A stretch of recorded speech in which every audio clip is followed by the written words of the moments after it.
হুরায়রা রাদিয়াল্লাহু থেকে বর্ণিত, নবীজি সাল্লাল্লাহু আলাইহি সাল্লাম বলেন, আমাদের পূর্ববর্তী উম্মতকে জুম্মার দিন সম্পর্কে আল্লাহ তাআলা অজ্ঞ রেখেছেন। আমাদের পূর্ববর্তী উম্মত আমাদের পূর্ববর্তী উম্মতকে জুম্মার দিন, কিন্তু এই যে নবী সাল্লাল্লাহু আলাইহি সাল্লাম বলতেছেন কিন্তু বিষয়টা যে আমাদের পূর্ববর্তী উম্মতদের জুম্মার দিন সম্পর্কে আল্লাহ তাআলা অজ্ঞ রেখেছেন। ইহুদিদের ফজিলতপূর্ণ দিবস ছিল শনিবার, খ্রিস্টানদের ছিল রোববার। অতঃপর আল্লাহ তাআলা আমাদেরকে দুনিয়া পাঠালেন এবং জুম্মার দিনের ফজিলত দান করলেন।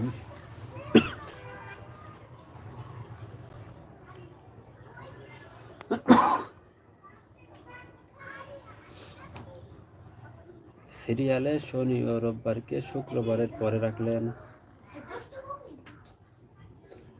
দুনিয়ার এই সিরিয়ালের মতো কিয়ামতের দিনও ইহুদি খ্রিস্টানরা মুসলমানদের পরে থাকবে। তাহলে কত সুন্দর হাদিস আমরা আজকে জানতে পারতেছি। একটু লাইভটি সবাই লাইক করে শেয়ার করে দিবেন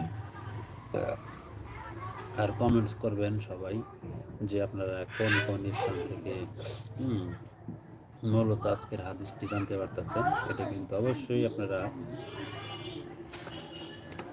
কমেন্টস করে জানাবেন। দেখুন দিনী ভাই ও বোনেরা, আমরা উম্মত হিসেবে সবার শেষে এলেও কিয়ামতের দিন সব সৃষ্টির আগে থাকব। এটি তথ্যসূত্র হচ্ছে মুসলিম 1473 বলা হয়েছে। প্রিয় দিনী ভাই ও বোনেরা, রাসূলুল্লাহ সাল্লাল্লাহু আলাইহি সাল্লাম আরও ইরশাদ করেন, জুম্মার দিনকে আল্লাহ তাআলা মুসলমানদের জন্য ঈদের দিন বানিয়েছেন। তথ্যসূত্র সহিহ ইবনে মাজাহ 908 নম্বর হাদিস।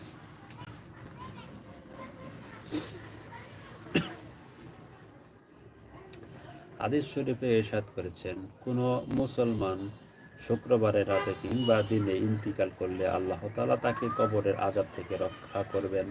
তথ্যসূত্র তিরমিজি 1074 হাদিসে বলা হয়েছে।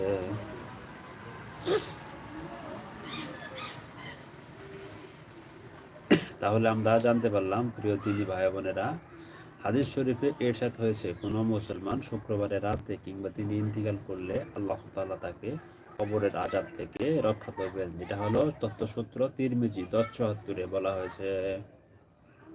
আল্লাহ তাআলা ইরশাদ করেছেন, হে মুমিনগণ, জুম্মার দিনে যখন নামাজের আযান দেওয়া হয় তখন তোমরা আল্লাহর স্মরণে দ্রুত ছুটে যাও এবং বেচাকেনা বন্ধ করো, ব্যবসা বাণিজ্য বন্ধ করো। এটা তোমাদের জন্য উত্তম যদি তোমরা বুঝো। তথ্যসূত্র সূরা জুমা আয়াত নাম্বার 9।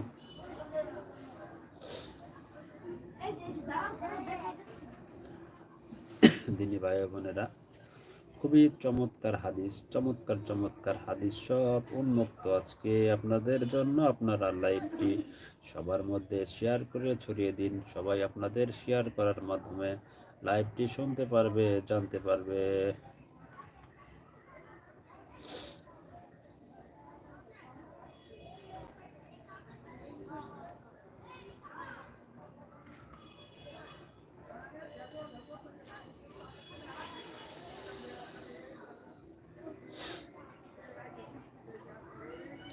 হযরত তারেক ইবনে শিহাব রাদিয়াল্লাহু সাল্লাম থেকে একটি হাদিস বর্ণিত হয়েছে। তিনি বলেছেন, রাসূলুল্লাহ সাল্লাল্লাহু আলাইহি সাল্লাম বলেছেন, কৃতদাস মহিলা, নাবালিগ বাচ্চা ও অসুস্থ ব্যক্তি, এই 4 প্রকার মানুষ ছাড়া সকল মুসলমানের উপর জুম্মার নামাজ জামাতে আদায় করা অপরিহার্য কর্তব্য, ফরজ।